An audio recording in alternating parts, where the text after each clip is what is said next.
again, I have a few tips for you to keep in mind when you are learning this piece of music. The most important thing is, what is the character of the piece? What is the story that you are trying to tell the audience? What are you trying to communicate to them? Is it happy? Is it sad? Is it a love story? Is it, I don't know, you make it up and you decide and you try to convince the listener of this. Make sure you have a very clear sound concept in your head. So make sure you have the sound of the trumpet playing in your head as you are performing on the instrument itself. To get a very good sound concept, I highly recommend you listen to some great recordings of great trumpet players. You can go onto YouTube for this, but I strongly recommend that you look into purchasing some recordings as well. And if you want some advice on who I would recommend that you listen to, you can go ahead and contact me. My contact information will be provided at the end of this clip. But you need to make sure, what is it that you want to sound like? You need to have an open, full, and resonant sound all the time, never forced and never constrained. Make sure that you use plenty of air. Make sure that air is always moving like the wind.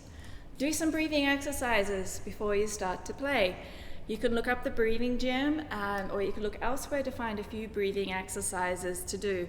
Wind patterns are something that I very much like to do, and a wind pattern is when you keep this nice and relaxed, you take a really good breath, and you blow the air out onto your hand, but you articulate as if you are playing, so 2, 2.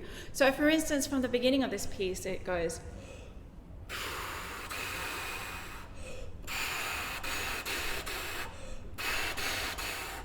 So you might want to do that and then go ahead and play it on the instrument. Remember that a really good breath in is actually not going to be terribly loud. If you're breathing in like this, then that means that there's a lot of friction here and a lot of tension. Something is getting in the way of the sound of the air when you are doing that. So you need to keep this nice and relaxed and think about the sound being as you breathe in. When you play, make sure you are supporting it from down here, from the muscles down lower, but still keep this nice and relaxed through here. You never want to have tension through here because it does affect your sound and your general playing as well. When looking at this piece, make sure you do know what the definitions are of all the terms. You can easily look those up on the internet, particularly French obviously is not your first language, but look up the Italian ones as well. They give you really important directions as to what you should be doing when you are playing this piece. On the third line of the piece, where it goes down to piano, make sure you truly do become quiet here. But you still must have a good sound. You still have to have a resonant sound. So this is something that takes most people quite a lot of practice to be able to do. You need to practice quietly a lot and also loud too to help your louder dynamics. So again, the third line, make sure when you get there that you do change the character. It's dolce, it's sweetly, it's different to the opening. So make sure you really bring that out.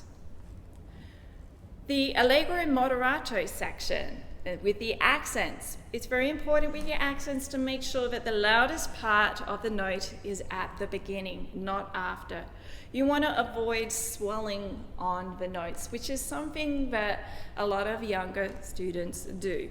So you want to avoid what we sometimes call toi, toi. So you don't want to go. You don't want to do that. That's an example of what not to do.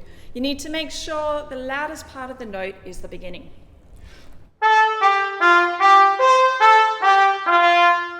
You need to make sure that you're relying on the air to do those accents for you as well as the tongue. Don't tongue too hard. You do have to have clarity with the tongue to make the accents happen, but a lot of people forget about the importance of the air.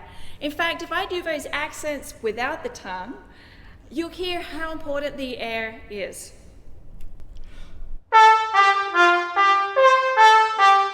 So that's no tongue at all. I'm just blowing the air from here. It's not clear enough. You definitely do have to articulate, but then I just add a little bit of tongue onto that, a bit of tu to it as well. And then you can get a nice full resonant accent that doesn't sound too heavy as you are playing it. You need to remember that the character of this last part here, it really is light and happy. So you don't want it to sound heavy and labored as you are playing it. When you are performing this piece overall, you need to make sure that you convince the listeners of the music in this piece. Make sure they hear the expression, the character, the story that you have to tell.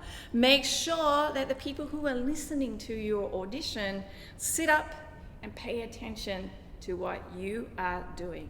And overall, I hope you enjoy playing this piece very much.